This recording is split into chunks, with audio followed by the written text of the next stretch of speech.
ॐ अज्ञानतिमिरन्धस्य ज्ञानाञ्जनशलाकया चक्षुरुन्मीलितं येन तस्मै श्रीगुरुवे नमः। जय श्री कृष्ण चैतन्य प्रभु नित्यानंद श्री अद्वैत गदाधर श्रीवासादि गौर भक्त वृंद। हरे कृष्ण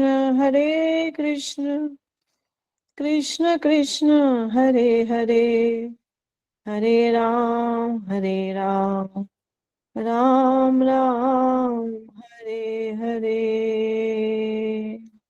श्री गीता माला श्लोक संख्या 7, जो कि श्रीमद् भगवत गीता के दूसरे अध्याय का 40 नंबर श्लोक है।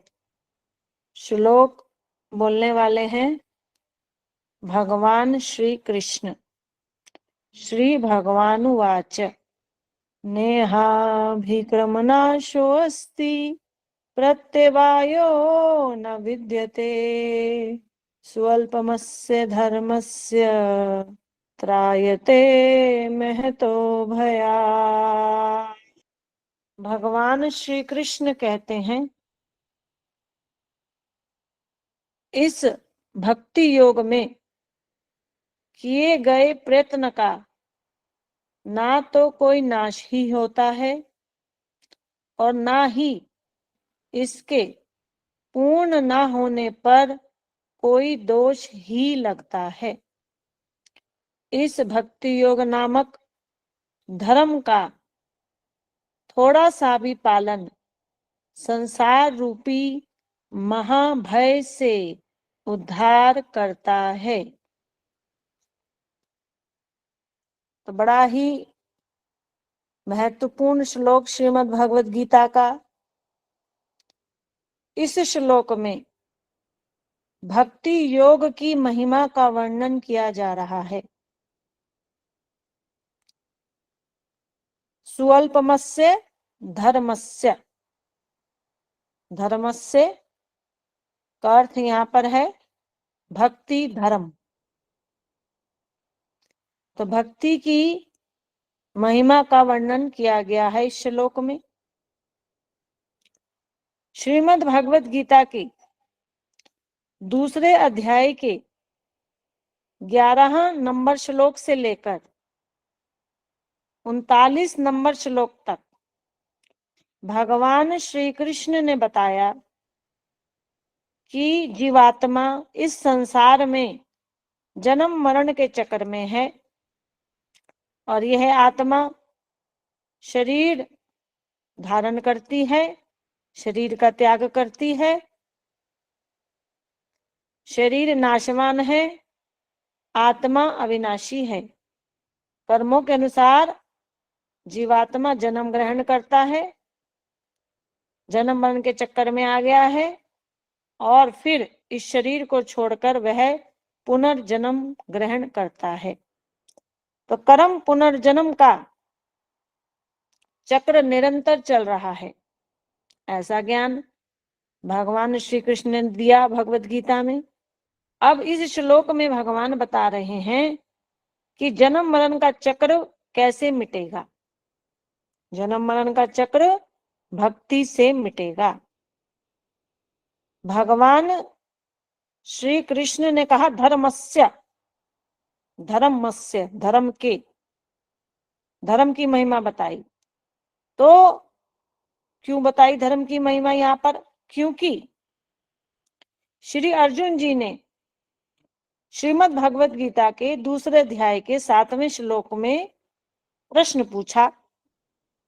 क्या पूछा? कि कार्पान्य दोषो उपहत स्वभावः पृच्छामि त्वाम धर्म सम्मूढ़ चेता। धर्म सम्मूढ़ चेता, धर्म के विषय में मोहित चित वाला, अर्थात हे कृष्ण मुझे धर्म का पथ दिखाई नहीं दे रहा है, आप मुझे धर्म का मार्ग दिखाइए। तो भगवान ने इस श्लोक में सबसे पहले धर्म की महिमा बताई। कौन से धर्म की? भक्ति धर्म की। अर्जुन जी ने प्रश्न किया था, यत श्रेय, मुझे परम कल्याण के विषय में बताइए, परम कल्याण किसमें है? तो प्रश्न पूछा था। किसने? श्री अर्जुन जी ने। तो श्रेय का अर्थ यहाँ जय पराजय से नहीं है। श्रेय का अर्थ क्या है? परम कल्याण। अथातो ब्रह्म जिज्ञासा। ये जो मनुष्य जीवन मिला है, यह जिज्ञासे के बारे में जानने के लिए मिला है। जिज्ञासे, जानने योग्य। और जानने योग्य कौन है? जानने योग्य तत्व है परमेश्वर। देखने योग्य तत्व है परमेश्वर। श्रोतव्य योग्य तत्व है परमेश्वर। ज्ञातव्य योग्य तत्व है परमेश्वर। तो परमेश्वर ही एकमात्र जिज्ञासा का विषय है। तो श्री अर्जुन जी ने जिज्ञासा की थी। कहाँ की थी? दूसरे अध्याय के 7वें श्लोक में जिज्ञासा की। तो भगवान यहाँ उसी धर्म की बात यहाँ पर बता रहे हैं। परम कल्याण का मार्ग क्या है, उसका ज्ञान यहाँ पर करा रहे हैं। तो ये मनुष्य जीवन जिज्ञासा करने के लिए ही मिला है, तत्व के विषय में जिज्ञासा। श्रीमद् भागवत प्रथम स्कंद 2 अध्याय और 10 नंबर श्लोक में भी आता है, जीवस्य तत्व जिज्ञासा। तत्व जिज्ञासा, तत्व के विषय में जिज्ञासा करनी चाहिए। और तत्व कौन है? परमेश्वर। तो परमेश्वर के विषय में जब हम जिज्ञासा करेंगे, परमेश्वर तक ले जाने वाले साधन के विषय में जब हम जिज्ञासा करेंगे, अर्थात भक्ति के विषय में जब हम जिज्ञासा करेंगे, तो भक्ति ही परम मंगलकारी है, कल्याण करने वाली है। तो इसी परम कल्याण के विषय में अर्जुन जी ने जानने की इच्छा व्यक्त की। और भगवान अब 11वें श्लोक से 39वें श्लोक तक भगवान ने जीवात्मा शरीर का ज्ञान दिया और कहा जीवात्मा अविनाशी है, जन्म मन के चक्कर में आ गया है। अविनाशी होते हुए भी यह जन्म मन के चक्कर में है, बद्ध जीव हो गया है। तो जन्म मन के चक्कर से छूटने का उपाय अर्थात भक्ति की महिमा भगवान इस श्लोक में बताते हैं। तो कहते हैं, स्वल्पमस्य धर्मस्य त्रायते महतो भयात। धर्मस्य, धर्म के। तो यहाँ धर्म शब्द एक वचन में है। धर्म शब्द श्रीमद् भगवत गीता में बहुवचन में भी है। कहाँ है? 18वें अध्याय के 66 नंबर श्लोक में, सर्वधर्मान परित्यज्य। धर्मान अर्थात धर्मों को। तो धर्म शब्द बहुवचन में भी आता है और धर्म शब्द एक वचन में भी आता है। तो जहां धर्म शब्द बहुवचन में है, तो उस धर्म शब्द का अर्थ है वर्णाश्रम धर्म, शरीर के धर्म।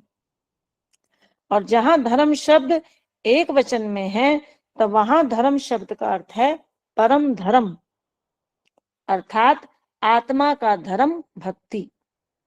बोले हरे कृष्णा। तो धर्म जो शब्द है, धर्म शब्द, इसके 2 अर्थ हैं धर्म शब्द के। एक है कर्तव्य और दूसरा है स्वभाव। कर्तव्य और स्वभाव। अब धर्म शब्द शरीर के साथ भी प्रयोग होता है और धर्म शब्द आत्मा के साथ भी प्रयोग होता है। तो जब हम धर्म शब्द का पहला अर्थ लेंगे कर्तव्य, और जब इस शब्द को हम शरीर के साथ संयुक्त करेंगे, तो क्या बन गया? शरीर के कर्तव्य। और शरीर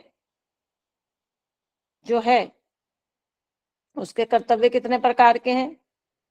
तो 4 वर्ण और 4 आश्रमों में बटे हैं शरीर के कर्तव्य। अनेकों अनेक कर्तव्य हैं। ब्राह्मण, क्षत्रिय, वैश्य, शूद्र, ये 4 वर्ण हुए।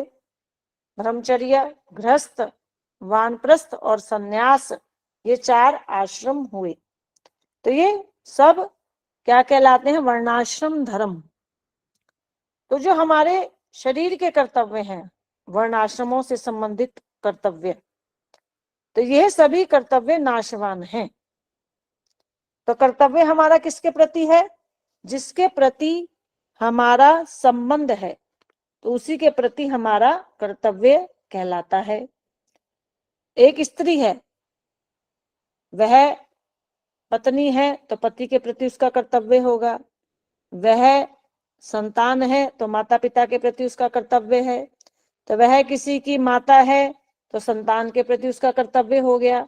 तो भिन्न भिन्न कर्तव्य हुए। शरीर के अनेक अनेक कर्तव्य हैं, शरीर के अनेकों अनेक धर्म हैं। जाति के प्रति धर्म, जाति धर्म, देश के प्रति धर्म, देश धर्म, तो अनेकों अनेक कर्तव्य हैं शरीर के।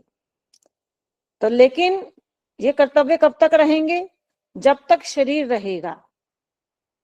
तो जैसे ही शरीर नष्ट हो जाएगा, शरीर है नाशवान, भगवान ने भगवत गीता में कहा कि जैसे ही शरीर नष्ट हो जाता है तो शरीर के कर्तव्य भी नष्ट हो जाते हैं। तो शरीर के कर्तव्य नाशवान हैं। बोले हरे कृष्णा। अब आते हैं आत्मा का धर्म। यदि हम कर्तव्य शब्द को आत्मा के साथ संयुक्त करें तो क्या शब्द बनेगा? आत्मा का धर्म या आत्मा का कर्तव्य। तो आत्मा का किसके प्रति कर्तव्य है? जिसके साथ आत्मा का संबंध होगा उसी के प्रति आत्मा का कर्तव्य होगा। तो आत्मा का परमात्मा के साथ नित्य अविच्छेद्य संबंध है, अर्थात कभी ना टूटने वाला शाश्वत सनातन संबंध है। तो जिसके प्रति हमारा संबंध होता है, हम उस संबंध का निर्वाह, उस कर्तव्य का निर्वाह सेवा के द्वारा करते हैं। तो आत्मा का क्या कर्तव्य हुआ? परमात्मा की सेवा करना। तो आत्मा चूंकि अविनाशी है इसलिए आत्मा का धर्म भी अविनाशी है। तो आत्मा का जो धर्म है, कौन सा धर्म है? सेवा करना। और परमात्मा की सेवा करने का नाम है भक्ति। तो जो भक्ति धर्म है, आत्मा का धर्म क्या है? भक्ति। यह भक्ति धर्म सनातन है, अर्थात इसका ना आदि है ना अंत है, ये कभी नष्ट नहीं होगा। बोले हरे कृष्णा। आत्मा का धर्म सनातन धर्म है, अर्थात शाश्वत धर्म है। सनातन धर्म को मानने वाले वो क्या सोचते हैं कि देवी देवताओं को मानने वाले तो सनातनी, और जो देवी देवताओं को नहीं मानते वो सनातनी नहीं है। बोले हरे कृष्णा। तो सनातन धर्म की ये परिभाषा नहीं है। सनातन धर्म का अर्थ है जिसका ना आदि है ना अंत है, जो शाश्वत रूप से रहता है, उसी का अर्थ है सनातन धर्म। तो जो देवी देवताओं के प्रति हमारा धर्म है, पितर धर्म है, देश धर्म है, ऋषियों के प्रति धर्म है, ये सब धर्म वर्णाश्रम धर्म के अंतर्गत माने गए हैं।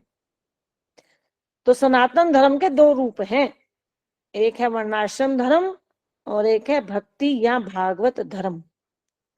तो दोनों धर्मों का उल्लेख, वर्णाश्रम धर्म का भी और भक्ति या भागवत धर्म का भी उल्लेख हमारे शास्त्रों में वर्णित है। वर्णाश्रम धर्म भी शास्त्रोक्त है। तो 80% हमारे शास्त्रों में वर्णाश्रम धर्म की ही महिमा लिखी है। तो जहां जहां धर्म बहुवचन में होगा तो यह मानना होगा कि वहां वर्णाश्रम धर्म की महिमा की बात हो रही है, वहां वर्णाश्रम धर्म के बारे में बताया जा रहा है। तो जो भक्ति धर्म है वो एक ही धर्म है, वह शाश्वत है, वह सनातन है। तो हमारे शास्त्रों ने हमें बताया कि वर्णाश्रम धर्म से श्रेष्ठ भागवत धर्म है। वैसे तो सभी को वर्णाश्रम धर्म का भी पालन करना चाहिए, किंतु यदि श्रेष्ठता की बात करें तो वर्णाश्रम धर्म से श्रेष्ठ भागवत धर्म है। क्यों? क्योंकि शरीर के धर्म नाशवान है और आत्मा का धर्म शाश्वत है। शरीर नष्ट हो जाएगा तो धर्म भी नष्ट हो जाएगा, जब लेकिन आत्मा क्योंकि नष्ट नहीं होती तो भागवत धर्म, भक्ति धर्म भी कभी नष्ट नहीं होता। तो यदि हम परम धर्म की बात करें कि परम धर्म अर्थात दोनों धर्मों में से वर्णाश्रम धर्म और भागवत धर्म, तो दोनों में से कौन सा श्रेष्ठ है? भागवत धर्म, भक्ति धर्म ही श्रेष्ठ है शास्त्रों के अनुसार, गीता भागवत के अनुसार। तो ये धर्म शब्द का पहला अर्थ कर्तव्य हुआ। अब दूसरा अर्थ, धर्म शब्द का दूसरा अर्थ है स्वभाव। धर्म शब्द का दूसरा अर्थ क्या है? स्वभाव। तो यदि हम धर्म शब्द का दूसरा अर्थ स्वभाव शरीर के साथ जोड़ें तो क्या अर्थ निकलेगा, क्या अर्थ बनेगा? शरीर का स्वभाव। तो शरीर का स्वभाव क्या है हमारे? सुखों से प्रीति और दुखों से घृणा। सुखों से प्रीति और दुखों से घृणा। और यदि हम इस स्वभाव शब्द को आत्मा के साथ जोड़ें तो क्या अर्थ बनेगा? आत्मा का स्वभाव। ये वाक्य बना। तो सुख 3 प्रकार के हैं, भुक्ति, सिद्धि और मुक्ति। और दुख भी 3 प्रकार के हैं, अधिदैविक ताप, अधिभौतिक ताप और आध्यात्मिक ताप। 3 प्रकार के दुख हैं और 3 ही प्रकार के सुख हैं। तो पहले बात करते हैं सुखों की। तो पहला सुख है भुक्ति के अंतर्गत। भुक्ति मतलब क्या? पाताल लोक से लेकर ब्रह्म लोक तक। कितने लोक हैं? 14 लोक। और मध्य लोक है पृथ्वी लोक। तो पाताल लोक से लेकर ब्रह्म लोक तक जितने भी सुख ऐश्वर्य इत्यादि भोग हैं, संपत्ति का, धन का, संतान का, संबंधियों का, जितने भी भोग हैं वह सभी भुक्ति के अंतर्गत आएंगे। तो इस संसार में हम देखते हैं कि जब सबसे ज्यादा सुखी धनवान व्यक्ति कौन? राजा। तो राजा से बढ़कर, इस संसार के राजा से बढ़कर कई सौ गुना सुख है देवराज इंद्र के पास, स्वर्ग के राजा इंद्र के पास। और इंद्र से भी कई कई सौ गुना सुख ऊपर के लोकों में है, महरलोक, जनलोक, तपलोक। और सबसे अधिक है ब्रह्मलोक में जड़ानंद, जिसे जड़ आनंद कहते हैं, जड़ानंद। तो ये सब भुक्ति के अंतर्गत आएंगे। और देवी देवताओं के पास सिद्धियां भी हैं, जन्मजात सिद्धियां। तो सिद्धियों से भी जड़ानंद की प्राप्ति होती है। तो तीसरा है मुक्ति। तो मुक्ति में मिलता है ब्रह्म आनंद। सायुज्य मोक्ष में कौन सा आनंद मिलता है? ब्रह्मानंद। और ब्रह्मानंद से कई गुना ज्यादा, कई सौ गुना ज्यादा आनंद है वैकुंठ की चतुर्विधा मुक्ति में। बोले हरे कृष्णा। तो ये सब सुखों के अंतर्गत आया। और दुख कौन कौन से हैं? अधिदैविक ताप, अर्थात देवताओं द्वारा दिए जाने वाले ताप, प्राकृतिक आपदाओं के रूप में। सर्दी है, अत्यधिक गर्मी का दुख है, भूकंप है, बाढ़ है, सुनामी है। तो ये सब अधिदैविक ताप के अंतर्गत आएंगे। दूसरा है अधिभौतिक ताप, जो सामान्य जीवों द्वारा हमें दिए जाते हैं, मच्छर का, मक्खी का, है ना, अन्य जीवों द्वारा जो हमें दिए जा रहे कष्ट हैं वो अधिभौतिक ताप के अंतर्गत आते हैं। तीसरा दुख है आध्यात्मिक ताप, अर्थात आधि व्याधि के कष्ट, शारीरिक कष्ट, मानसिक कष्ट, बीमारियां, जरा, बुढ़ापा, रोग, जन्म, मृत्यु, ये सब आध्यात्मिक ताप के अंतर्गत आएंगे। तो 3 प्रकार के दुख हैं और 3 प्रकार के ही सुख हैं। तो शरीर का स्वभाव क्या है? सुखों से तो प्रीति है और दुखों से घृणा है। बोले हरे कृष्णा। और आत्मा का स्वभाव क्या है? आनंद। क्योंकि ये आत्मा जो है क्षणिक सुख से तृप्त नहीं होती। सुख तो हमें संसार में है, सुख सुविधाओं के रूप में, लेकिन क्षणिक सुखों से आत्मा हमारी तृप्त नहीं, अर्थात इसे आनंद चाहिए। ऐसा सुख, ऐसा दिव्य सुख जो कभी आने के बाद हमारे जीवन से जाए नहीं। क्योंकि अंश का स्वभाव है अंशी से प्रीति करना, तो तभी वह आनंद में रह सकती है। तो जीवात्मा अपने अंशी श्री कृष्ण को भूल गया है, अपने स्वभाव को भूल गया है। आत्मा का स्वभाव आनंद है। तभी तो प्रत्येक व्यक्ति संसार में यदि हम देखें तो प्रत्येक व्यक्ति आनंद ही चाहता है कि मुझे आनंद चाहिए, मुझे सुख चाहिए, मुझे आनंद चाहिए। लेकिन क्षणिक सुख तो इस संसार में है, उससे तो वह तृप्त नहीं।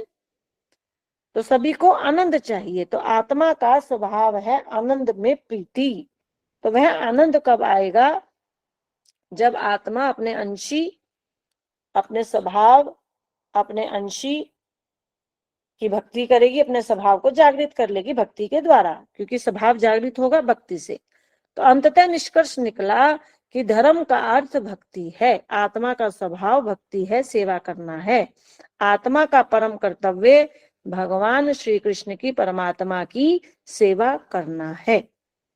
तो उसी भक्ति योग की महिमा भगवान कृष्ण इस श्लोक में बता रहे हैं। तो धर्मस्य शब्द का अर्थ हुआ भक्ति योग। तो धर्म का तात्पर्य यहाँ पर कृष्ण भक्ति, आत्मा का धर्म, शाश्वत धर्म, सनातन धर्म, श्री कृष्ण भक्ति, राम भक्ति, भागवत धर्म से है। तो उसके बारे में भगवान कहते हैं, उसकी महिमा बताते हुए कहते हैं, नेहा भी नेहा न इहा क्रम नाशो अस्ति। इस भक्ति योग में, धर्मस्य अर्थात भक्ति योग में, क्रम नाशो अस्ति, इसके प्रयत्न में ना तो कोई नाश है और ना ही इसके पूर्ण ना होने पर कोई दोष ही लगता है।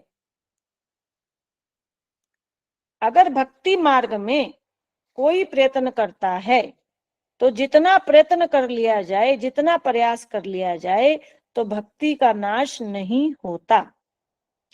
अगर किसी ने अपने जीवन में एक बार गीता भागवत सत्संग सुनकर श्रद्धा से भगवान की सेवा कर ली, भक्ति को अर्जित कर लिया, तो इस भक्ति का कभी नाश नहीं होता। यह भक्ति फलीभूत होगी और आगे चलकर भी भक्ति अवश्य मिलेगी।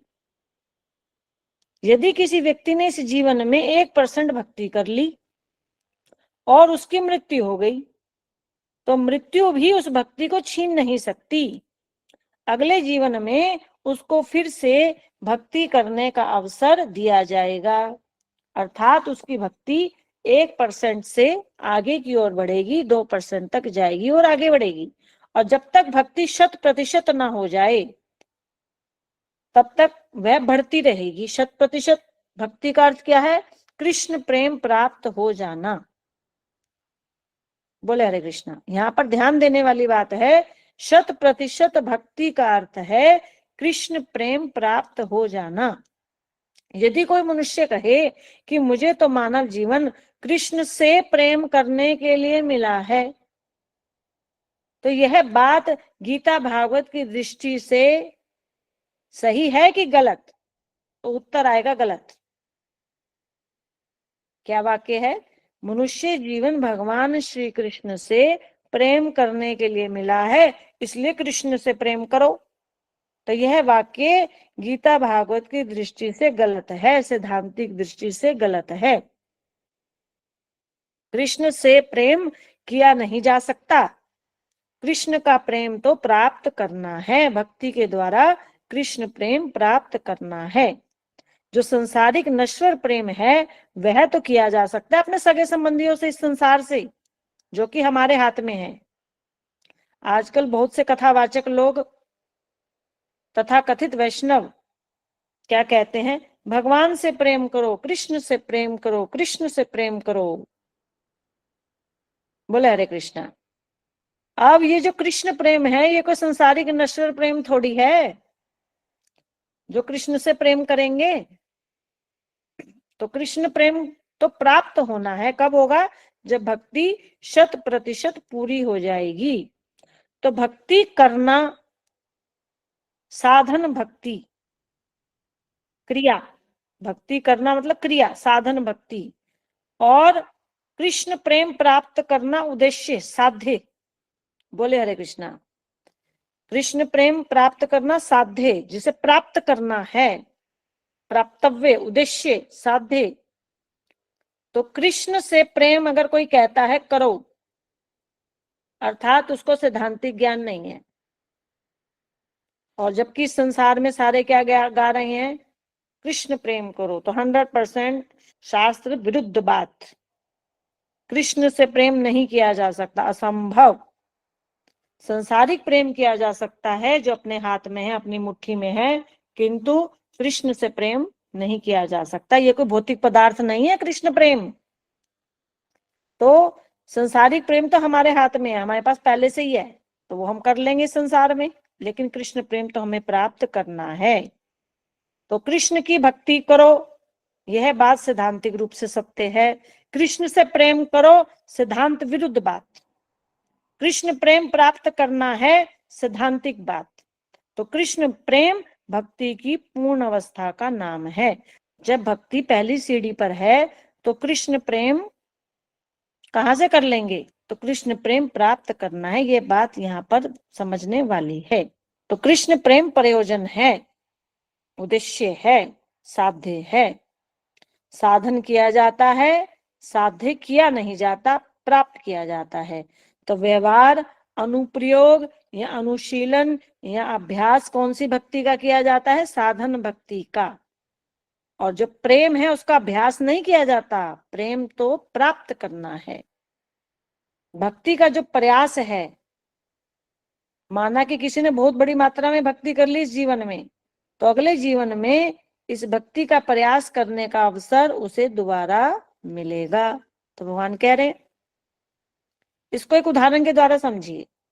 जैसे कि एक टेलर मास्टर है, उसने पूरा दिन भर परिश्रम करके कुछ कपड़े सिले और कपड़े में कुछ भाग शेष रह गया। जैसे कि हाथ लगाने वाले जब शर्ट में हाथ लगाते हैं वो बाजू शेष रह गई और रात हो गई और वह टेलर मास्टर सो गया।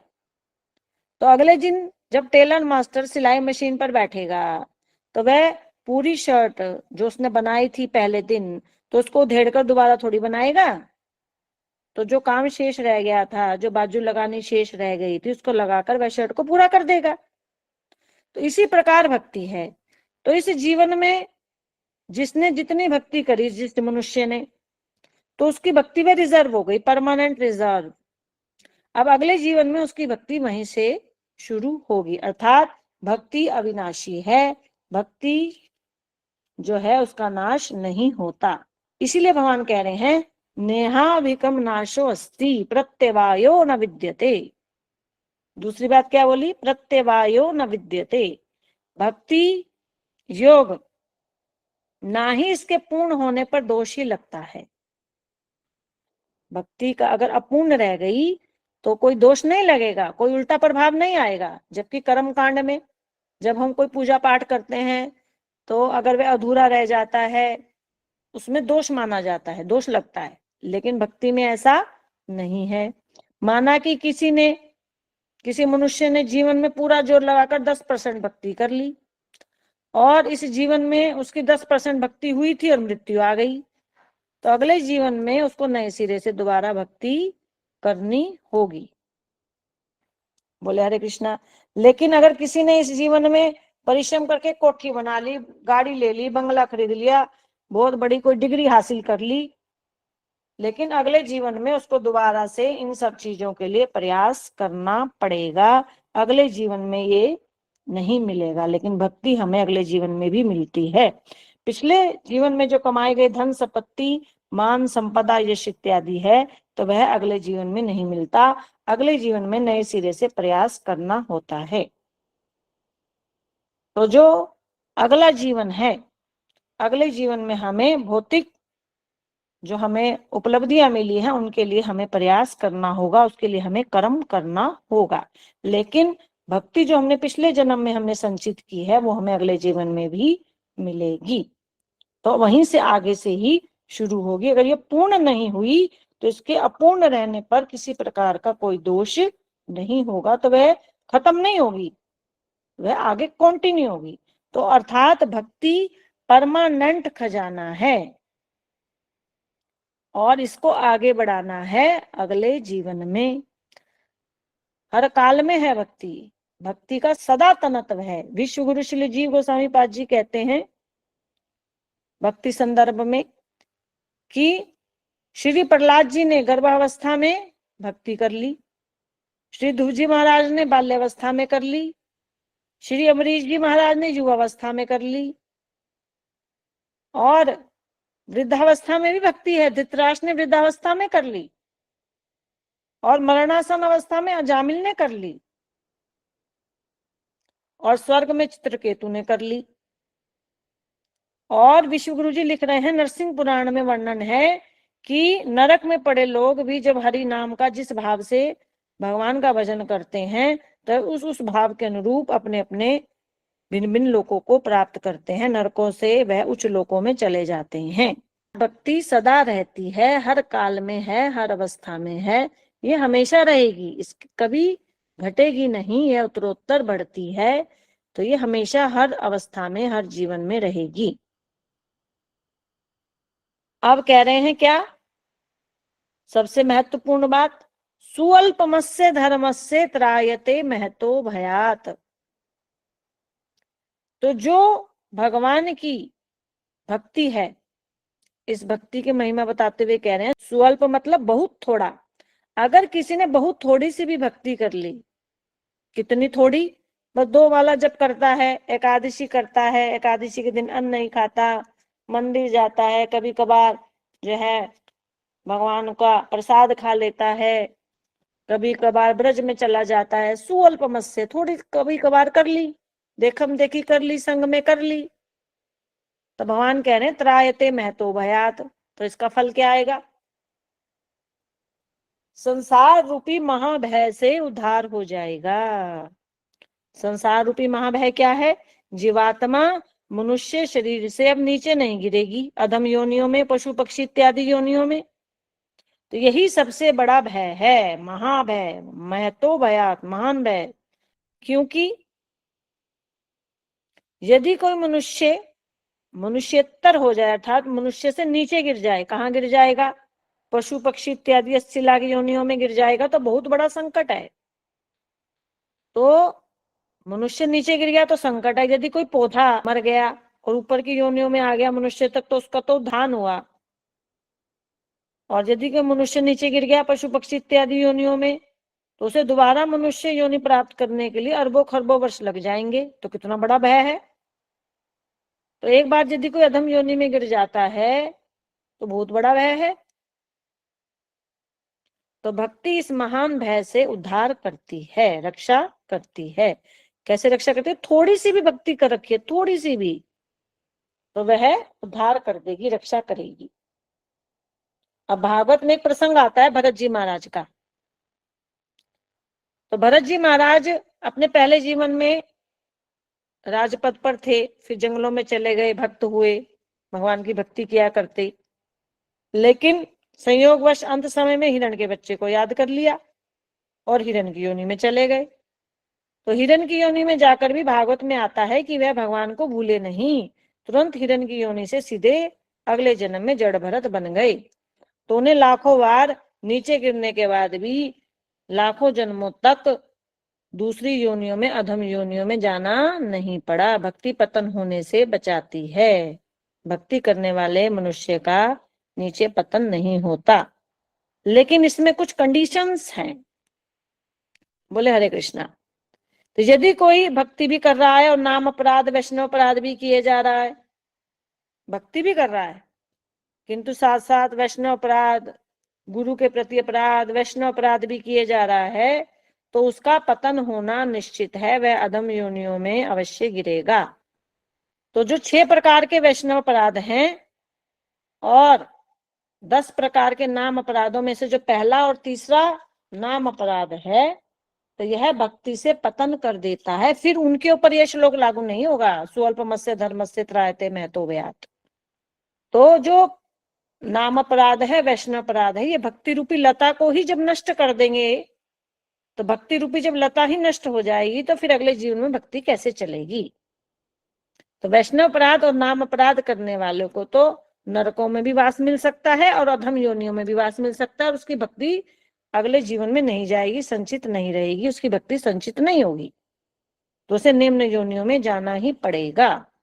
तो यह कंडीशन भी इस श्लोक के ऊपर लागू होती है।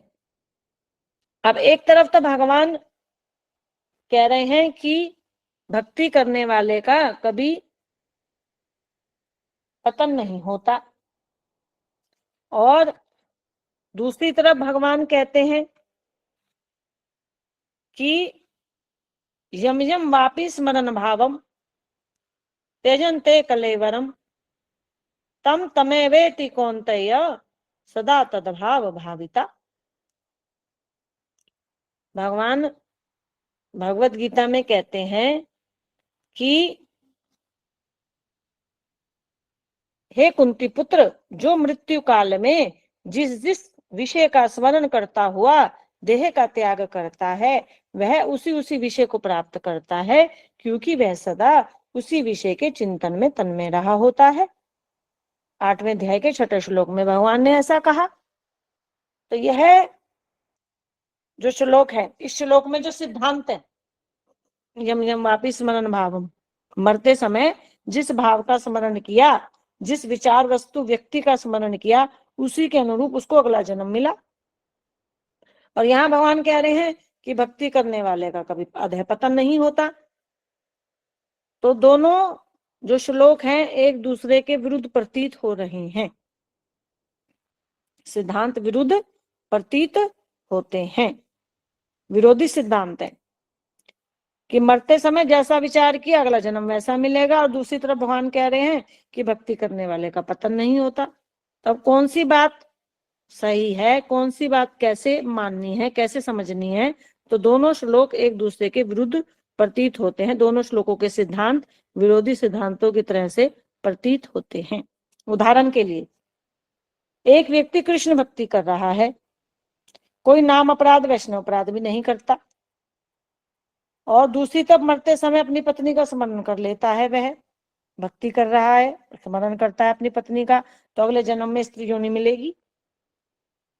किसी ने, स्त्री या पुरुष ने मरते समय पशु पक्षी का चिंतन कर लिया, तो फिर वह अगले जन्म में पशु पक्षी की योनि में जाएगा, और भगवान करें कि अधः पतन तो होगा नहीं। तो सिद्धांत उलट हो गया कि नहीं? तो निष्कर्ष कैसे निकालना है? निष्कर्ष निकलेगा भागवत के दृष्टिकोण से। जैसे भरत जी महाराज अगले जीवन में हिरण बन गए, क्योंकि हिरण में आसक्ति थी, तो ये यम यम वापि स्मरण भावम वाला सिद्धांत पूरा हुआ गीता का। किंतु भक्ति की हुई थी तो पतन भी नहीं होना था, हिरण की योनि में जाकर भी भक्ति रही, याद रही पूर्व जन्म की, और फिर हिरण की योनि का त्याग करने के पश्चात पुनः मनुष्य जन्म को प्राप्त हुए, अर्थात अधः पतन से बच गए। जो भक्ति संचित की थी वो नष्ट नहीं हुई, उसने तुरंत अपना प्रभाव दिखाया, हिरण की योनि से सीधा वह फिर उच्च कोटि के भक्त के शरीर में आ गई।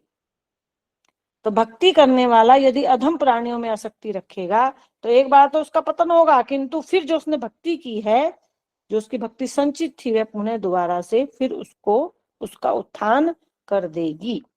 तो दोनों जो भगवत गीता के श्लोकों में दो सिद्धांत हैं, इन दोनों सिद्धांतों को एक साथ लेकर ही समझना होगा।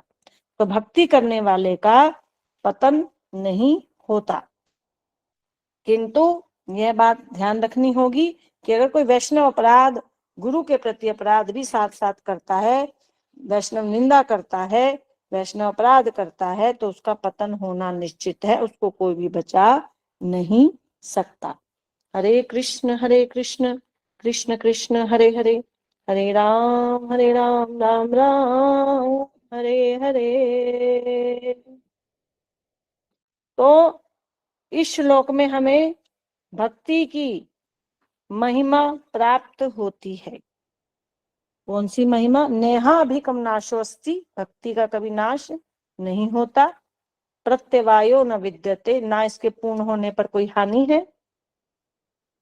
स्वल्पमस्य धर्मस्य, थोड़ी सी भी कर लेने पर त्रायते महतो भयात, यह हमारी महान भय से रक्षा करती है। तो भक्ति की जो महिमा है वह असमोर्ध्व है, असीम है, अनंत है। तो यहाँ पर तो भगवान ने भक्ति की जो महिमा बताई है एक श्लोक के माध्यम से, तो कुछ ही बातें यहाँ पर भक्ति की महिमा अंतर्गत हमें पता चलती हैं। रसाचार्य श्रील रूप गोस्वामी पाद जी श्री भक्ति रसामृत सिंधु पूर्व भाग प्रथम लहरी में हमें भक्ति की महिमा बताते हैं।